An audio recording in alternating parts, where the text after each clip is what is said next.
Good evening, I'm Peter Mansbridge, and this is The National. A cure is in sight at last for a boy who's suffered for years from a mystery illness. It'd be nice because I wouldn't have to go to the doctors constantly. CBC investigates cell phone surveillance that could reach the heart of the government. You can listen to the calls, you can read the text messages. And the insiders are here to give us Leadership 101 when it comes to how the leadership races should work, could work, or might work. If you're wondering who's going to win next month when the Conservatives meet, you might want to watch this.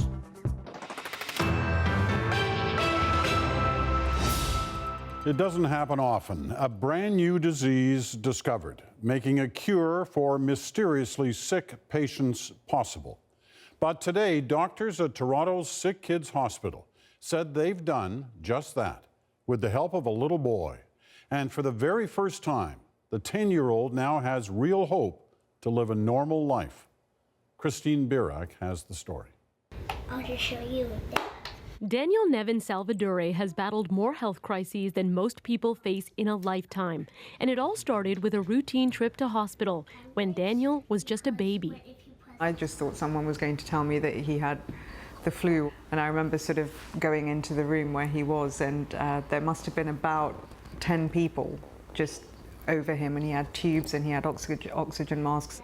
Doctors said Daniel had suffered a stroke. There was no permanent damage, but for years to come, he would go from one medical emergency to another. Daniel recalls long, confusing visits to doctors' offices. Probably getting bored by not knowing what they said, because I had no clue what they said. Absolutely no clue. And here at Sick Kids, doctors were looking for clues.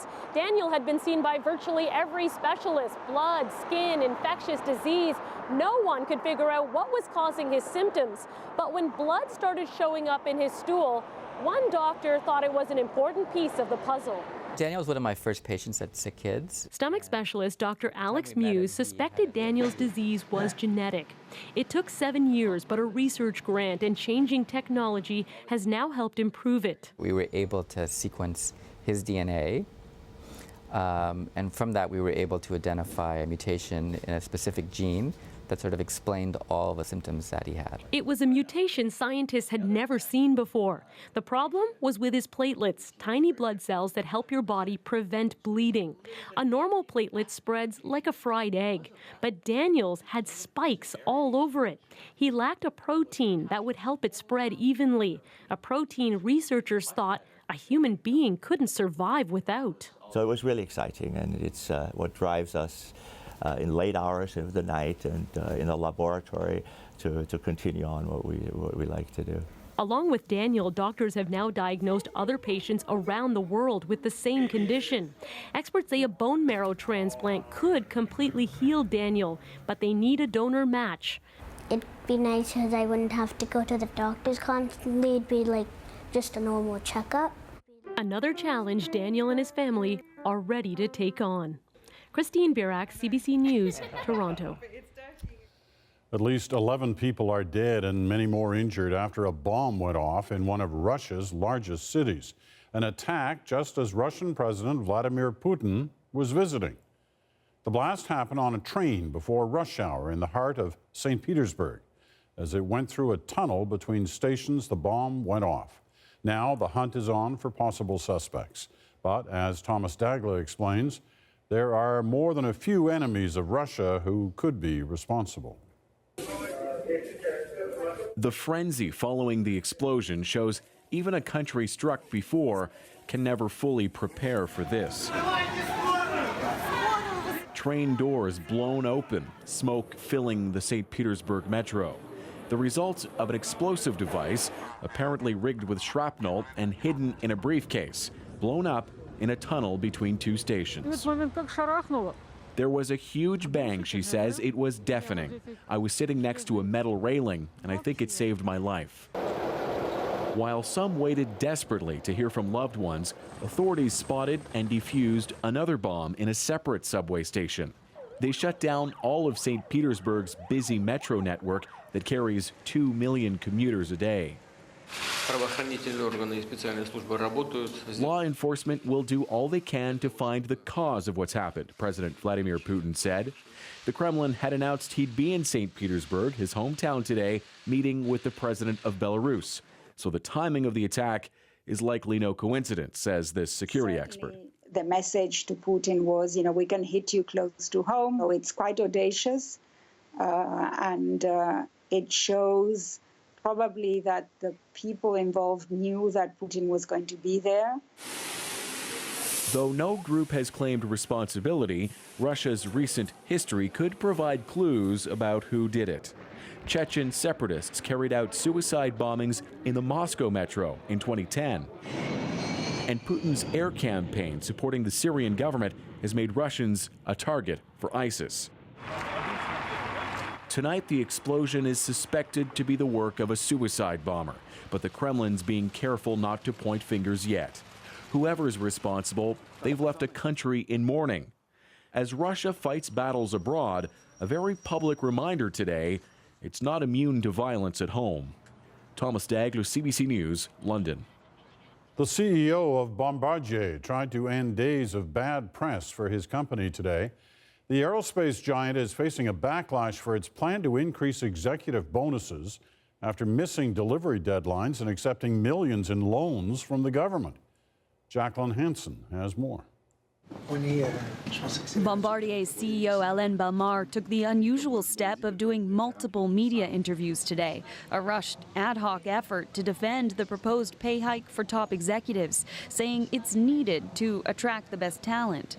Our compensation is based on comparables with other large companies. Yesterday, hundreds protested the multi-million-dollar raise that would see the top 6 executives get a total of $32.6 million US in compensation, about a 50% pay bump. But last night, the company, in a hasty retreat, said that half of that won't be paid out until 2020, and the delayed pay will be tied to performance. Okay, if there's no value creation for our shareholders, over the next 3-4 years, in 2020, this incentive compensation portion for the top senior exec could be zero.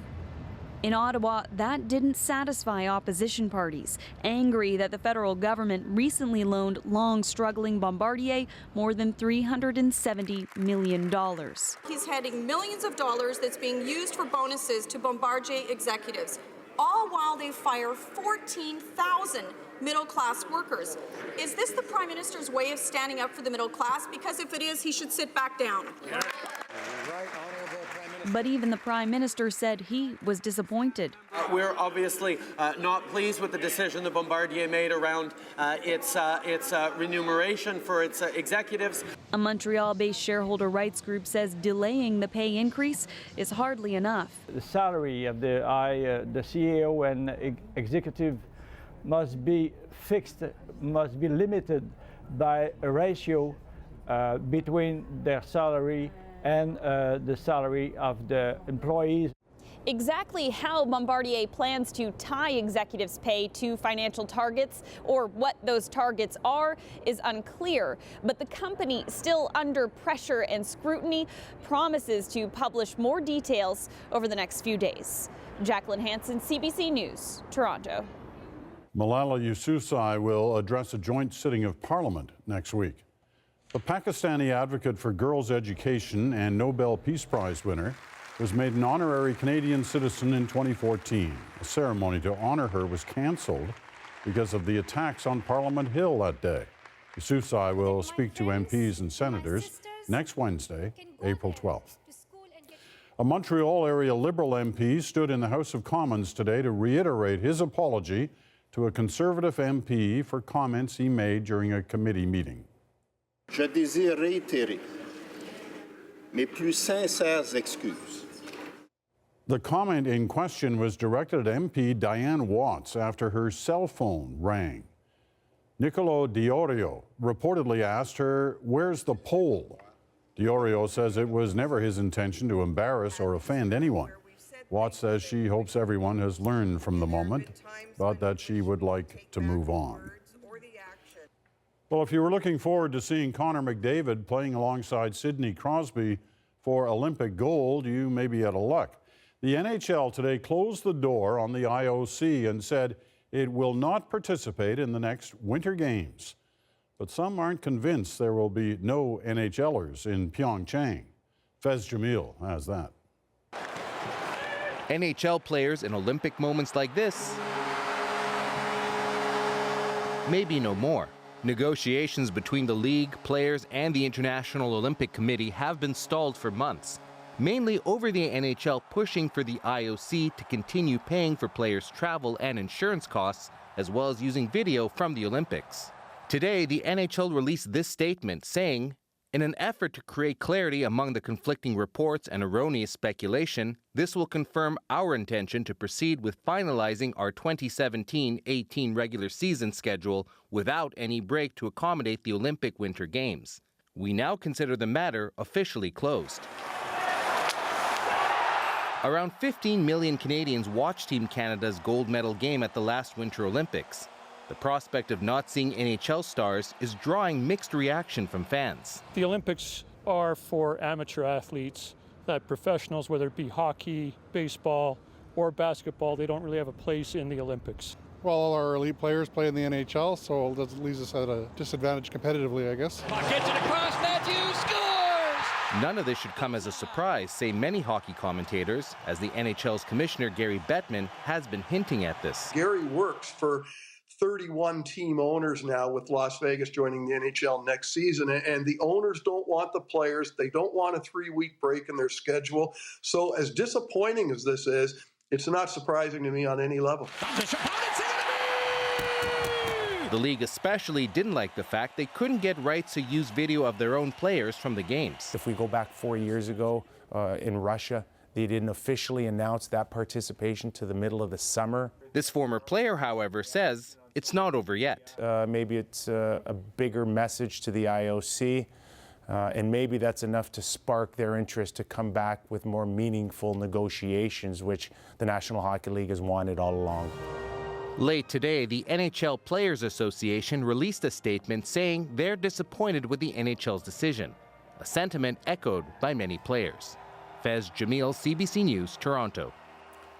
Sports fans are calling it absurd, disgusting, and a debacle. But this time, they were talking about golf and what happened during the first major tournament on the women's tour. Someone watching a round from home altered the entire outcome a full day after play ended, and both fans and players are teed off. Chris Brown explains. It should have been a coronation for U.S. golfer Lexi Thompson. Ahead in the final round Sunday, she got some bad news. Is this a joke? No, it's not. Not at all. Up 4 strokes with 6 holes to play, she lost her lead in an instant. It just came to us, and we need to inform you. 4 strokes over. I heard. A rules official broke the news that a TV viewer spotted her misplacing her ball on a shot the previous day, a teeny centimeter or so from where she marked it. 2 strokes for that, plus 2 more for signing an incorrect scorecard. Cost the 22-year-old a major championship. You know, it's unfortunate what happened. I did not mean that at all. I didn't realize I did that. Golfers of all abilities have been bemoaning the injustice ever since. We told you got a 4-stroke penalty the day before because somebody phoned in. That's nonsense. They're in a battle. Cosby to Letang. He shoots. He scores! Imagine a Stanley Cup final where a disputed play would be changed the next game and affect the result. Only golf permits such bizarreness. There's no other sport where people can call or email in or contact officials regarding an issue. Pro golf has been plagued by weird rulings, such as at last year's U.S. Open when Dustin Johnson was penalized when his ball moved on its own a microscopic distance on the green.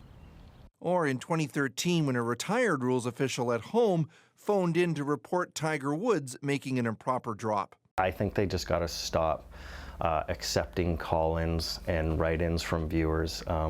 If the player herself and her competitors and the caddies and the rules officials, if they can't figure out that something happened that was against the rules of golf, then probably nothing happened that actually affected the outcome of the tournament. So just let it go at that. On Sunday, after a playoff, Even a victorious So Young Ryu said she felt awful for Lexi Thompson. Pro Golf is planning a rules upgrade for 2019, and today a lot of people are saying avoiding this kind of outcome has got to be one of the fixes. Chris Brown, CBC News, Vancouver. Straight ahead, we find signs of cell phone surveillance on Parliament Hill. There's an awful lot at risk.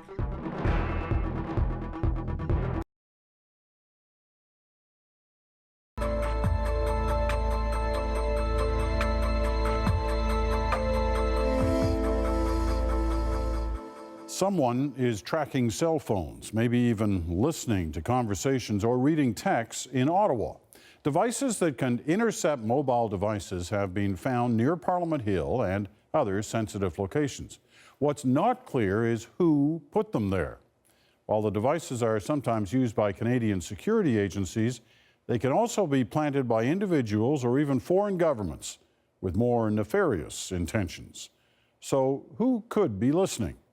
Catherine Cullen has this CBC News Roger Canada investigation.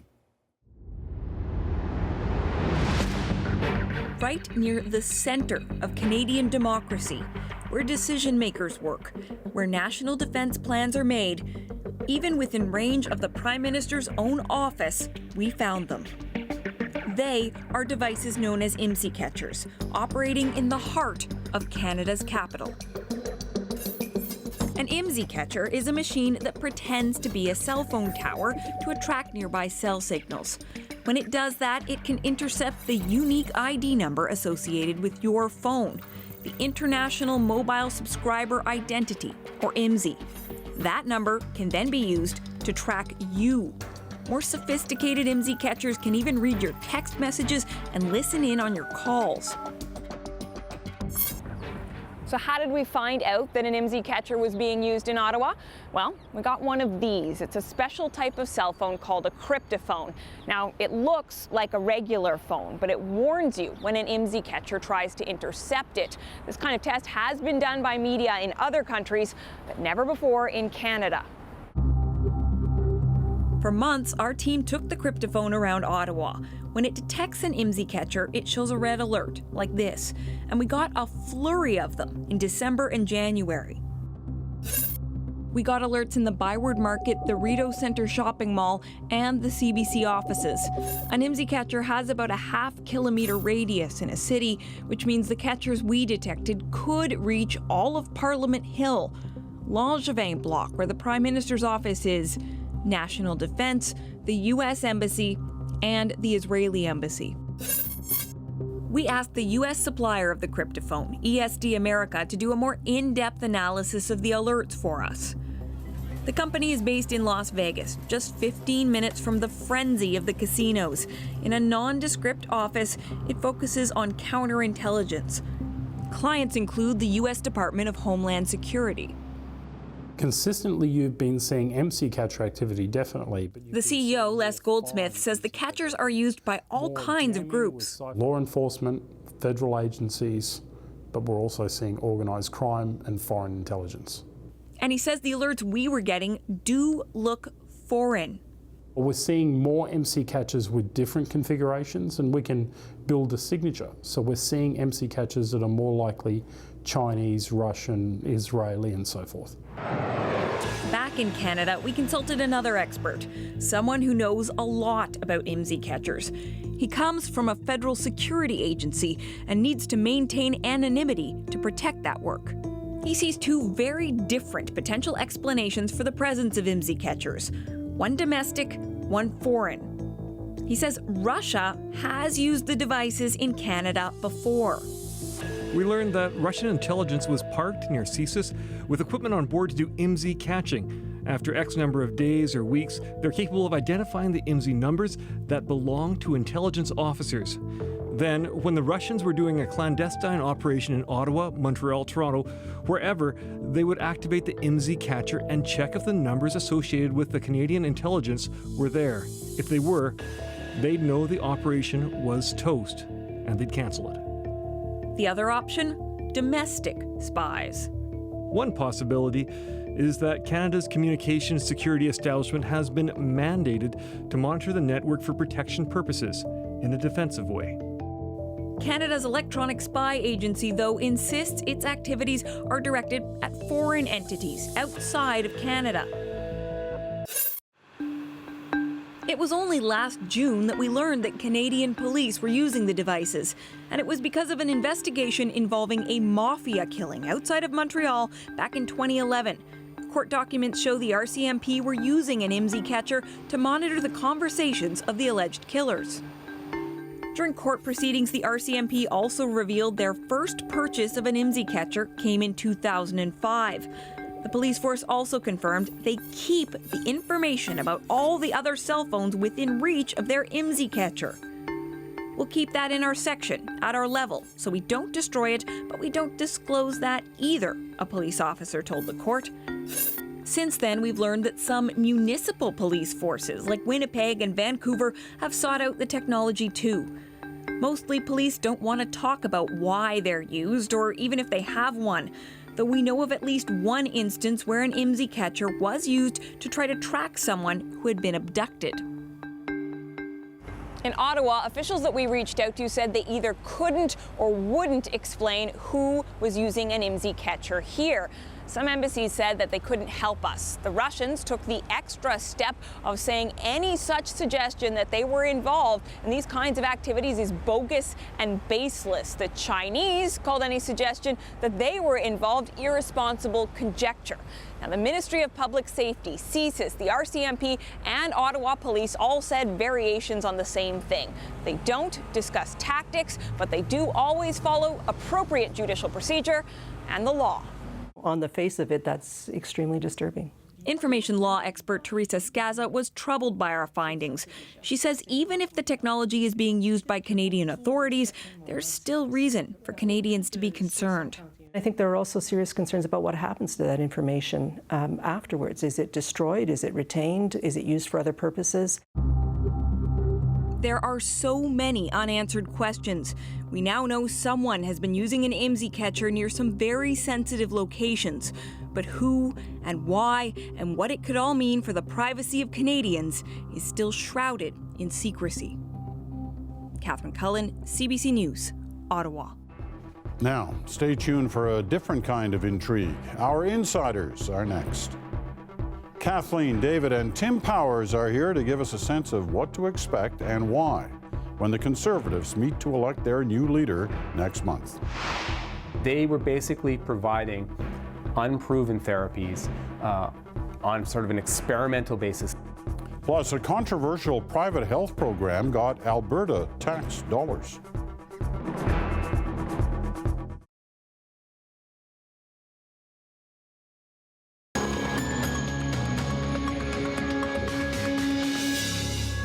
Well, the long drawn-out Conservative leadership race is getting closer to a finish. Still almost 2 months to go, but it's time to take the insider's look at what's going on, what should be going on, and what just might happen. Kathleen and David are here at the table tonight, and in Ottawa, Conservative insider Tim Powers is filling in for Jamie, who's under the weather today. So let's get right at it. First with a reminder of who's in the race. Look at this picture. A special prize for anyone who can name all of these 14 people without looking at the names under their pictures. It's still a packed race. We keep expecting it's going to drop down, but it hasn't. All 14 still in at this moment. And when is the actual convention?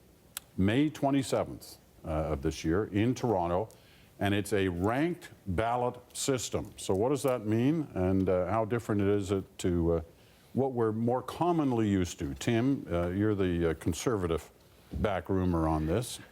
Tell us about the ranked ballot system. Well, it's actually the same system that was used in 2004. The difference in 2004, when Stephen Harper was elected leader, there were only 3, Peter. Now we have 4 times that plus 2, although much less exciting than 2004. The interesting thing about this system is perhaps less the ranked ballots than the points allocation. There are 100 points afforded for all 338 ridings across the country. To win, you you have to get 16,901 points.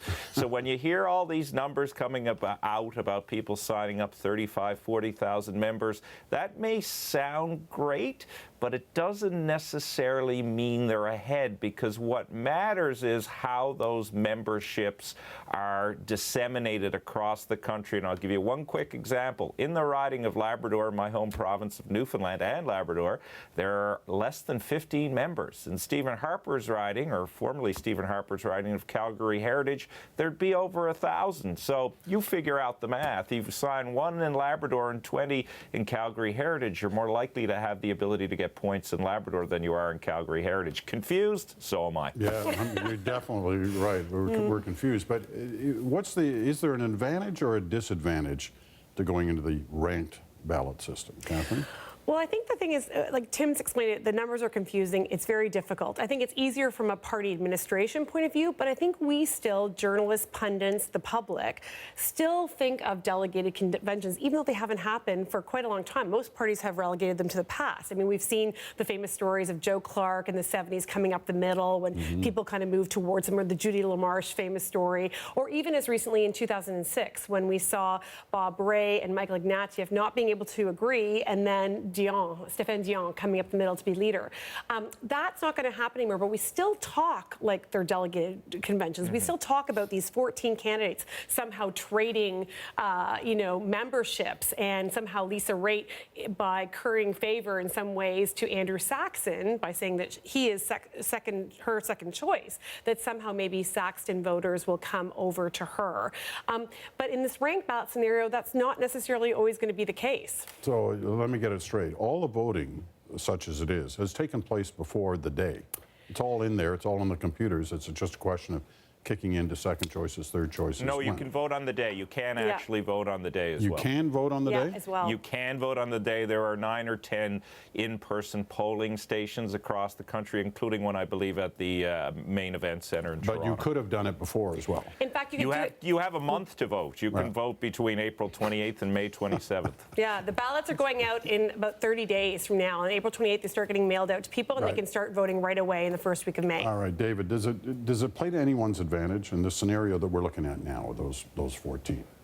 I think it probably plays to the front-runners' advantage, because there are understood to be sort of 3 people who have more support on the first ballot than anybody else is likely to have, but they're all what I would call weak front-runners. Like, they're all coming in at 20% of the vote, 22% of the vote kind of thing, as opposed to a front-runner that has 40% of the vote. Normally, the worst place to be in a convention is a weak front-runner position, because everybody's going to gang up on you, and you're not close enough to the top to creep over. Whereas this, as Kathleen has explained, eliminating the convention dynamic, eliminates that gang-up atmosphere against the front-runner and gives one of these relatively, what I would call weak front-runners, still the most likely chance of winning. All right.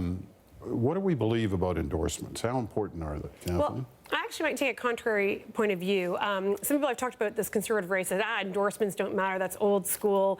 And because of the nature, as Tim described, the 100 votes per riding, it doesn't matter. But I actually don't think that's true. I think that if you use your endorsements well, I know Scheer has a number, but Aaron O'Toole has 26 caucus members who've endorsed him currently. That means he has 26 MPs across the country working in those ridings that have 100 votes, that he can help call the voters, he can use earned media, he can do radio shows, he can help facilitate tour. That's going to be helpful to his campaign overall. And one thing that's interesting that I haven't seen done before in this kind of leadership vote is if you want to mail in your ballot for the Conservative leadership, you fill it out, but you also have to have a photocopy of your driver's license and mail it in.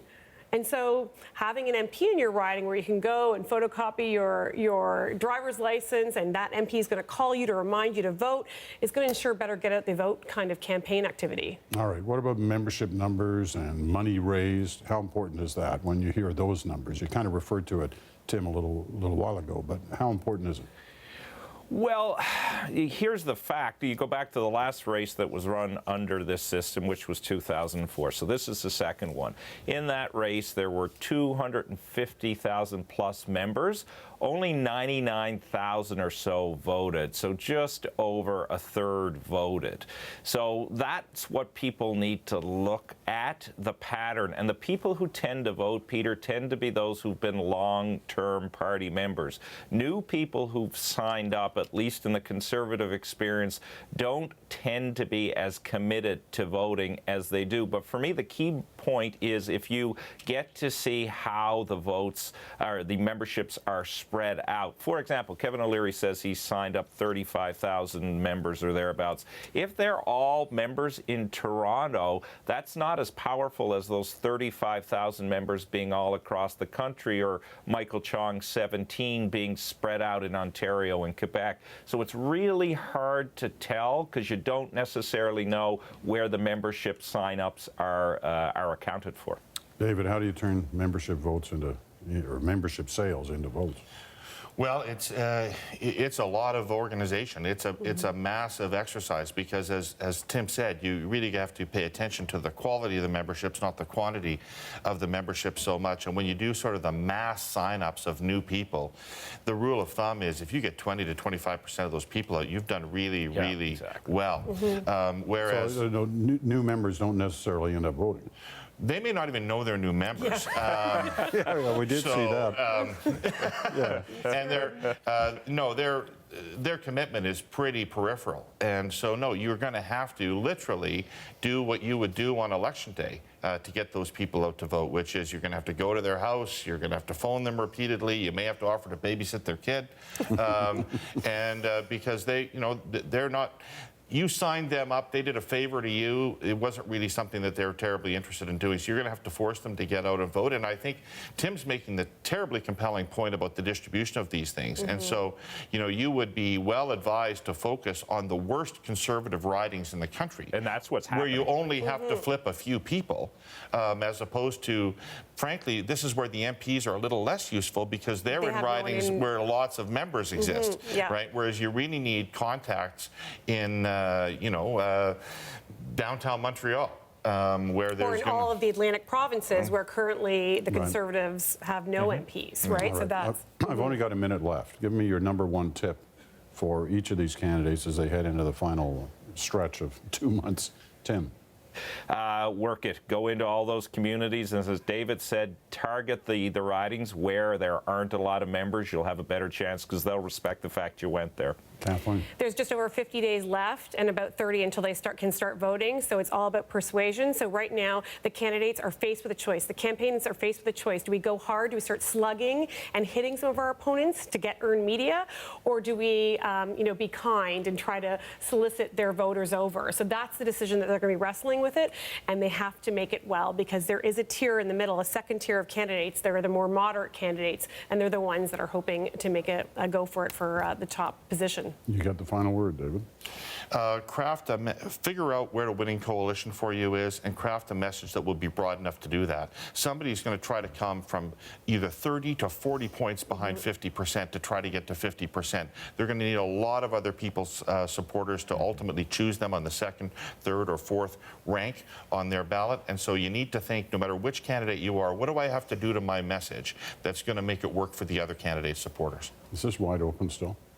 Well, not 100%. Wide open, but is it open? We don't have the data. We don't have the data. Anyone who says they have the polling data, it's just not true because of the nature of how the contest is being held out. The other thing we haven't talked about tonight is that this is a party that is still stitched together. While Liberals are Liberals, New Democrats are generally New Democrats, this party, the Conservative Party, is still Reform and Progressive Conservative. And so paying attention to nurturing that to the next leader will have to do that. Otherwise, there could be major divisions. Thank you all. That was good, Kathleen. David? And Tim, always great to have you with us. Thanks for joining. Thank you. All right, the Insiders will be back again in a few weeks. The National will be back in a few moments.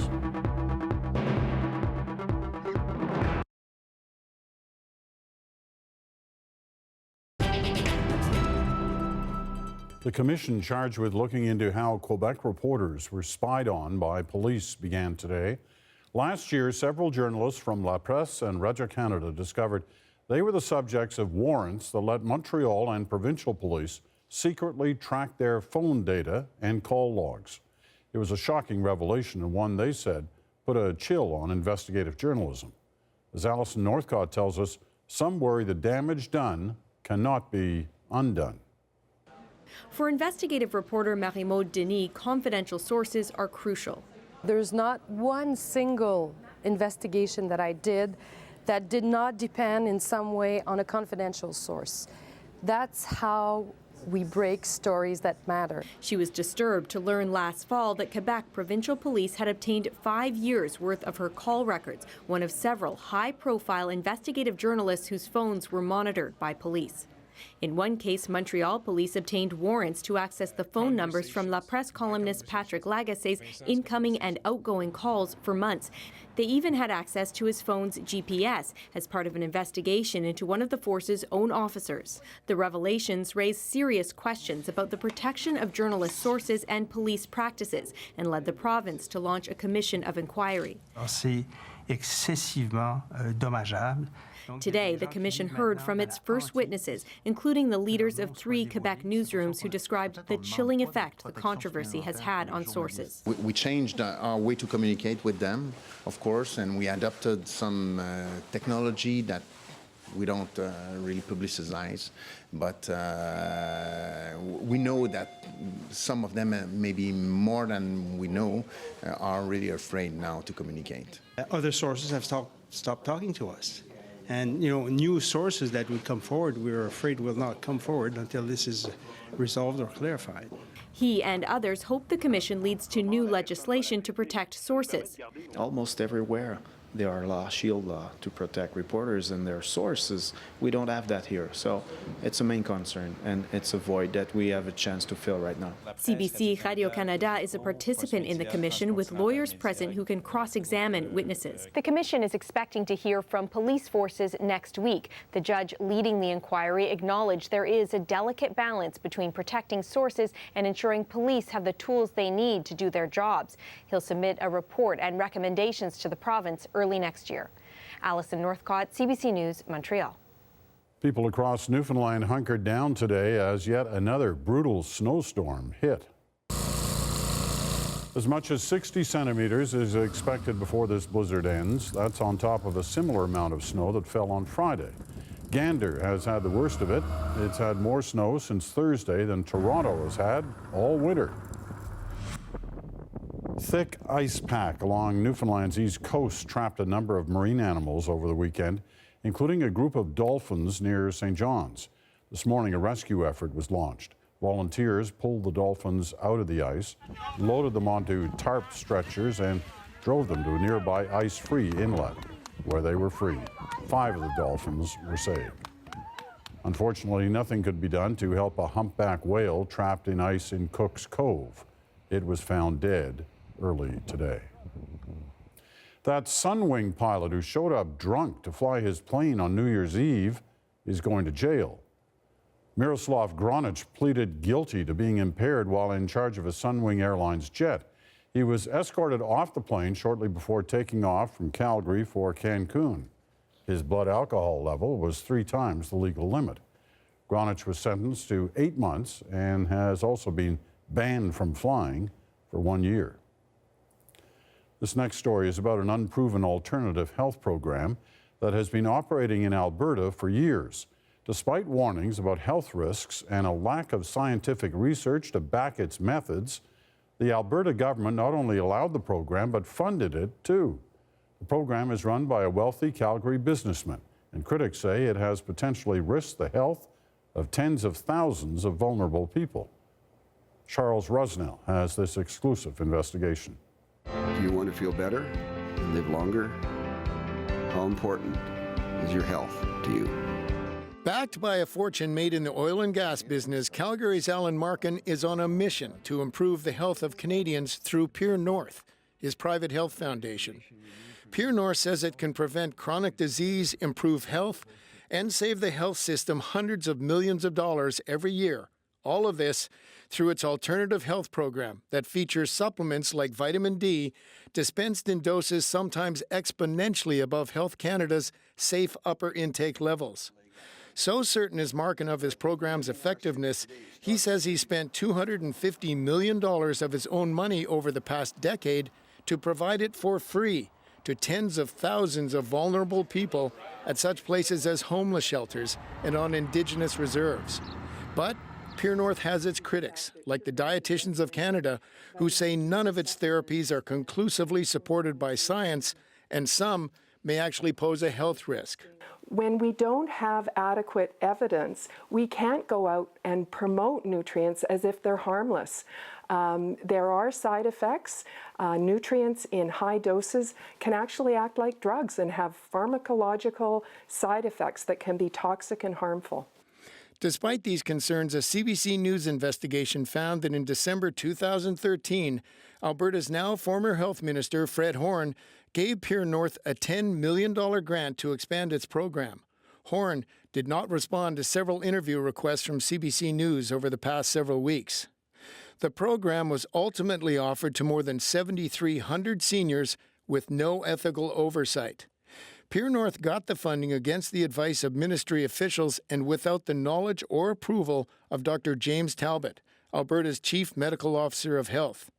Internal government documents show that a year after Pure North got the funding, Talbot told the Deputy Minister of Health that the Pure North program may actually be closer to a research proposal, with a variety of interventions that are not widely supported by academic researchers.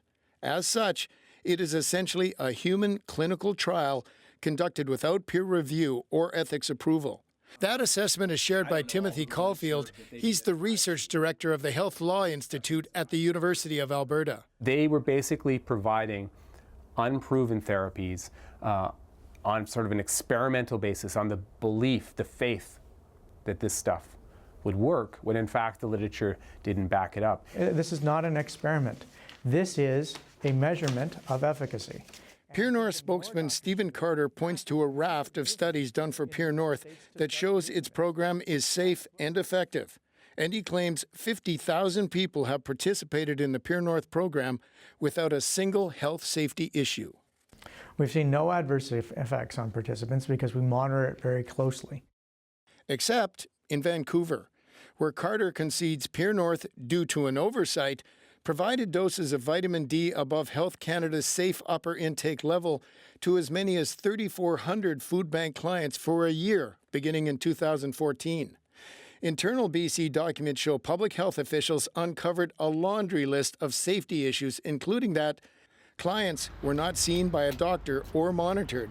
They also weren't properly informed about potential health risks. Under pressure from public health officials, the food bank and Pure North ended the program in March 2015. The food bank says that, as far as it knows, none of its clients suffered any adverse effects, but they cut all ties with Pure North. In Alberta, Health Minister Sarah Hoffman told CBC News she will ask her officials to take another look at the Pure North program. Charles Rusnell, CBC News, Edmonton. Well, there's much more on this story on our website, Private Health, Public Risk. You can check out the interactive story and the video. The number of people killed in Colombia's devastating mudslides has now risen to 262, and it could go even higher. Teams are combing debris, searching for survivors, but finding mostly victims. A heavy rainstorm Friday night caused for 3 rivers to overflow on Saturday. The president has blamed the disaster on climate change. And this is the aftermath of a deadly accident at a St. Louis factory. 3 people were killed after a boiler the size of a van exploded and launched through the roof. It slammed down through another business across the street. An investigation is underway. Well, here's a sign of the times. As of today, Tesla is the second most valuable car company in the United States. Stock of the electric car maker surged to an all-time high, giving it a market value of almost $48 billion. For comparison, Ford's market value is about $45 billion. Up next, a great truth is revealed to the Dalai Lama. He's forced to see how time flies.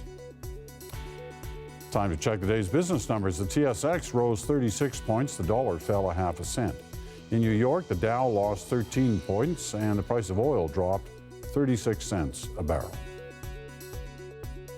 I'm Anna Maria Tremonti. Tomorrow on The Current, we are across the river from Parliament Hill for the 5th of our forums on missing and murdered Indigenous women, with a critical look at the National Inquiry's pace and progress. That's on The Current, weekdays at 8:30 on CBC Radio 1.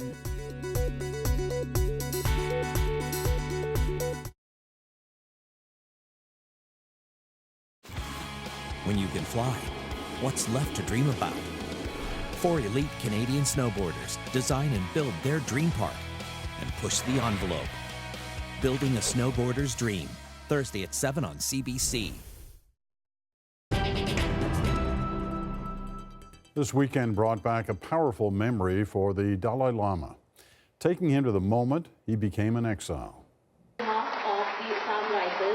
The man he's hugging helped protect him almost 60 years ago in a top-secret mission.